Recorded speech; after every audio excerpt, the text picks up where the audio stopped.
Muitas pessoas me pedem para falar sobre o sono e hoje eu vou começar a falar desse assunto que é muito extenso, mas a gente vai começar a falar sobre ele. Se você quer saber mais o que o sono tem a ver com a sua saúde, fica por aqui. E se você é um desses insones que morre de medo de ficar rolando na cama, a gente vai começar a dar pistas de como você pode resolver esse problema.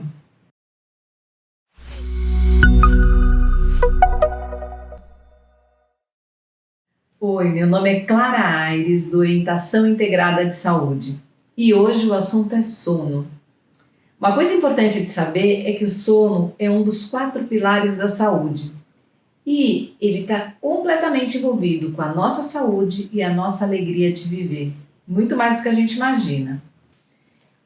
Um dos maiores beneficiados com uma boa noite de sono é o nosso cérebro. E isso porque ele tem o sistema linfático.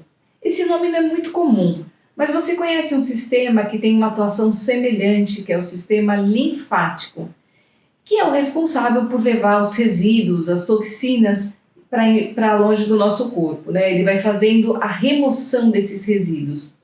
Pois é, o cérebro ele tem um sistema especialmente dele para remover esses resíduos, e é o sistema linfático. O sono ele atua no sistema linfático quase como uma drenagem linfática, no caso uma drenagem linfática, porque ele retira, com o sono você consegue retirar todos os resíduos metabólicos. A eficiência de quando a gente dorme é de 60% de remoção desses resíduos. Pois é, e uma coisa bem interessante é que o sistema linfático ele remove especialmente uma proteína que se chama beta-amiloide e que é responsável por, o acúmulo dela é responsável pelos quadros de Alzheimer. Mas alguns estudos apontam a relação de um sono ruim também com doenças como mal de Parkinson, doenças neurodegenerativas, problemas de memória. Um estudo bem interessante mostrou que pacientes com predisposição genética para desenvolver o Alzheimer, ao dormirem melhor, eles baixaram o risco de desenvolver a doença. Gente, isso é muito legal. Significa que os nossos hábitos são tão poderosos que eles podem, inclusive, alterar uma predisposição genética. Eu já falei um pouquinho de hábitos num outro vídeo e eu vou deixar o card aqui, para vocês poderem acompanhar e ouvir um pouquinho mais sobre esse poder transformador dos hábitos. Outro fator que é afetado pelo sono ruim é a questão da obesidade. Muitos estudos já mostraram essa correlação. Alguns estudos, inclusive, mostraram que dormir menos de 6 horas e depois da meia-noite aumenta o peso. Mostraram que na medida em que o sono diminui, a circunferência abdominal aumenta. E olha, tem estudos interessantes com relação às crianças. Crianças em idade pré-escolar, que dormem menos de 9 horas ou têm um sono irregular durante a noite, elas já têm uma tendência maior à obesidade. Tudo isso porque o sono está diretamente relacionado com 2 hormônios, a grelina e a leptina. A grelina é o hormônio responsável pela sensação de fome e a leptina é responsável pela sensação de saciedade. E o que acontece? Na medida que o sono diminui, a leptina, responsável pela sensação de saciedade, diminui junto. E a grelina, responsável pela sensação de fome, aumenta. E isso faz com que a gente acabe criando um mecanismo compensatório e comendo muito mais para buscar energia para se manter acordado. Outra relação das noites de sono mal dormidas com doenças tem a ver com uma doença bem prevalente no nosso tempo. A gente já falou também num vídeo sobre ela, é o câncer. E olha só, tanto noites mal dormidas, privação de sono e trabalho em turnos está diretamente relacionado com os cânceres de próstata, boca, nariz, colo retal, sistema nervoso primário e principalmente com o câncer de mama. Alguns estudos encontraram uma relação direta entre o câncer de mama e os trabalhos em turno. Além de afetar a questão do câncer, afeta também o sistema imunológico. O sistema imunológico ele não aparece aqui por acaso. ele está completamente relacionado com a quantidade e a qualidade de sono. Vou contar para vocês um estudo de 2015 na Universidade da Califórnia, que demonstrou que pessoas que dormiam 6 horas ou menos ficavam mais propensas a pegar resfriado. E tem um outro estudo bem interessante em Taiwan. Ele apontou que o distúrbio do sono é um fator de risco para distúrbios do sistema autoimunológico. O que significa isso? Doenças autoimunes são mais prevalentes em quem dorme mal. Doenças autoimunes como a artrite reumatoide, a esclerose sistêmica, o lúpus eritematoso. E olha só que interessante, também tem uma relação com os problemas de coluna vertebral. Também o coração e a pressão arterial são afetados pelas noites mal dormidas. Os estudos já correlacionaram de forma bem clara essa relação.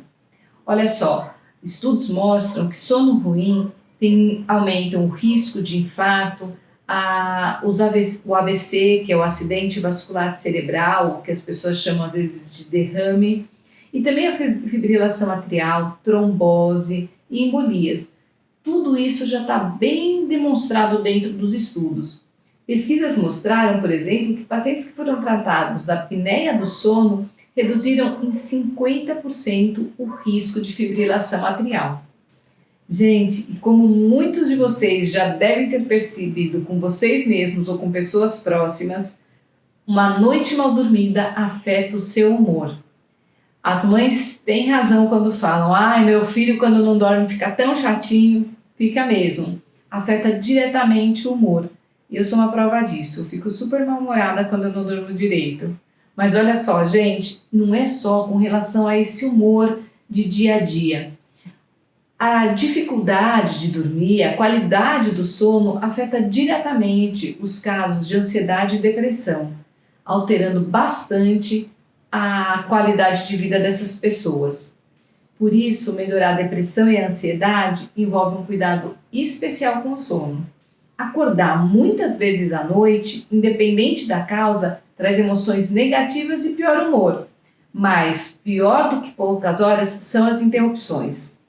Olha só que interessante, um estudo na Universidade de Western, na Austrália, mostrou que o tratamento da apneia reduziu de 73% para 4% a incidência de depressão nessas pessoas. Gente, mas vale dizer que não é só a privação de sono que pode atrapalhar a tua saúde, as tuas atividades diárias. Fica atento, porque o excesso de sono, muito tempo na cama e dormindo, também pode afetar. Ela afeta o ritmo circadiano. E esse conceito a gente vai falar porque é bem importante de você se familiarizar. Então, todo excesso é ruim. Noites, dormir de menos e dormir de mais.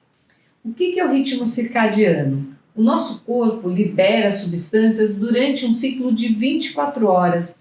E essas substâncias químicas, elas nos incentivam a realizar certas atividades ao longo do dia.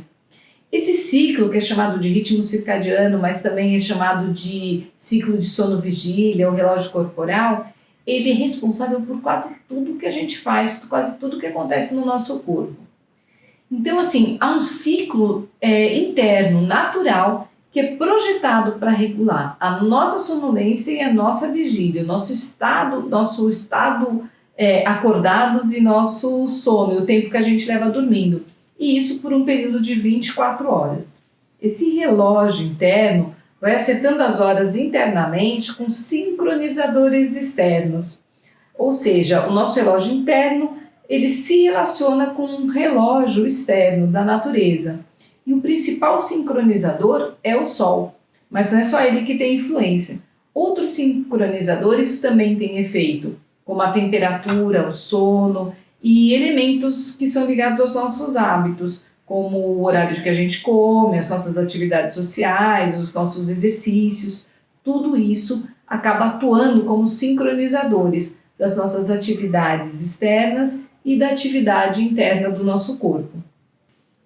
O nosso corpo está preparado para fazer pequenos ajustes ao longo do dia para se realinhar com esse ciclo circadiano.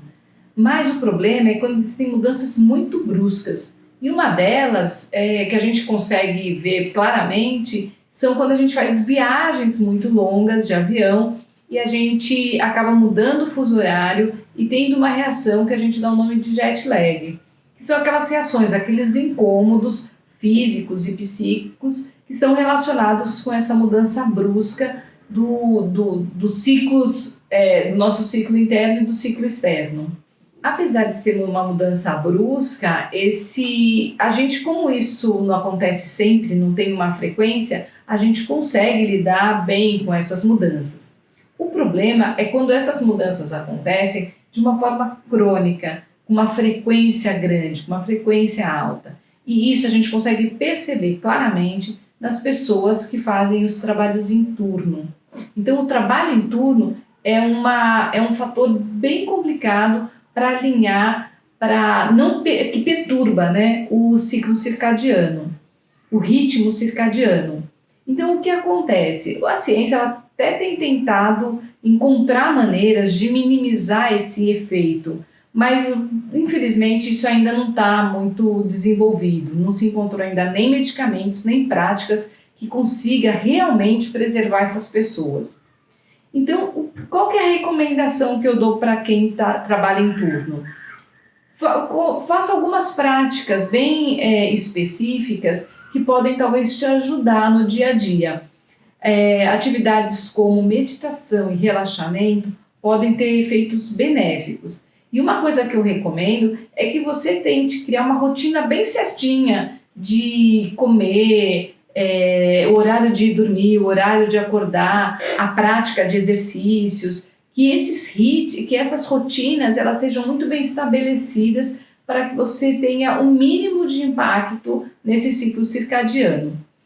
Outra coisa importante e que é bem interessante, não só para quem trabalha em turno, mas para todo mundo, mas para quem trabalha em turno, eu acho que isso ainda é mais importante, mais significativo, é na hora de dormir, deixar o quarto bem escuro.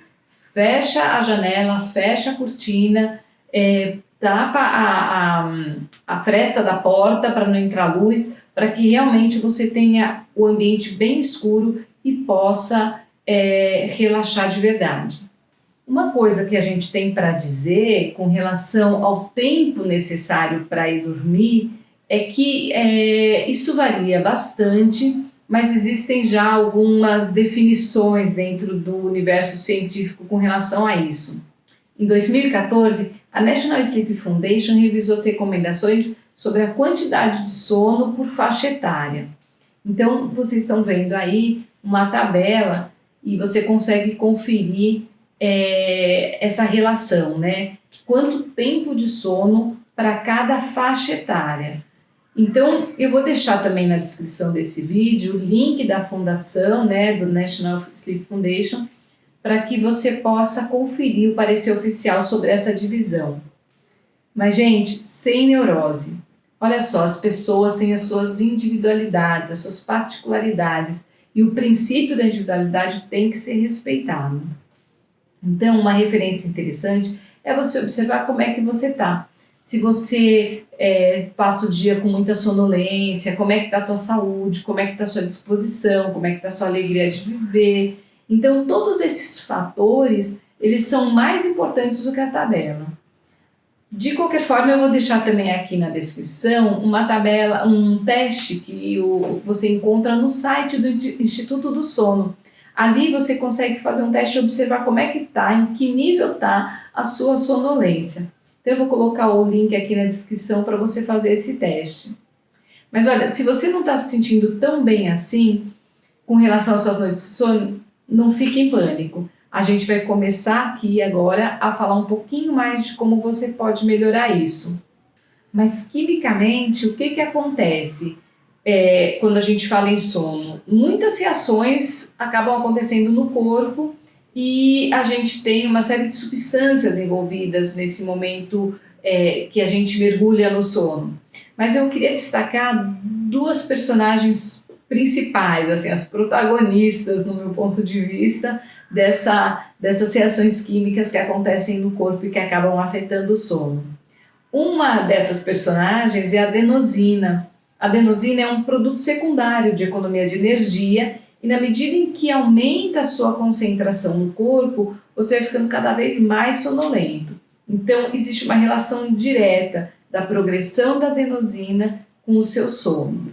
Uma outra protagonista, uma outra personagem importante, você já deve ter ouvido falar, é a melatonina. A melatonina é um hormônio produzido pela glândula pineal e ela está relacionada com o sono e ela aumenta na medida em que o estado de alerta diminui. A melatonina ela é muito sensível à luz, por isso, se você tiver alguma claridade no seu quarto, você vai acabar produzindo menos melatonina, você vai acabar interrompendo a produção de melatonina e o sono não vai ser tão reparador. Por isso, um quarto bem escuro é fundamental. Daí vai uma dica para você. Se você tiver muito sonolento e está lá brigando com o sono de noite, mexendo em celular, assistindo programa de TV, mexendo no tablet, não faça isso, não brigue com o seu sono. Se entrega à adenosina e vai para sua cama dormir. E ajuda a melatonina a entrar em ação, fechando o teu quarto e deixando o quarto bem escurinho para que você possa ter uma boa produção de melatonina.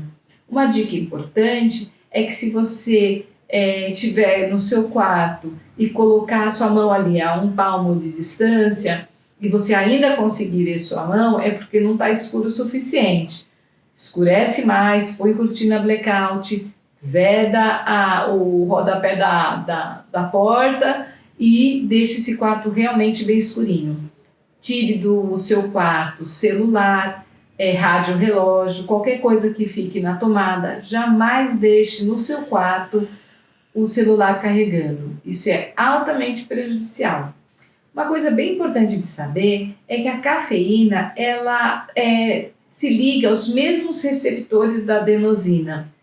Isso significa que se você tomar café, a adenosina não consegue entrar em ação e não traz a sonolência necessária para você ter uma boa noite de sono. Por isso, se você quiser dormir, evite de 4 a 6 horas antes de dormir o consumo de cafeína, para que ela não se ligue aos receptores de adenosina e acabe te atrapalhando.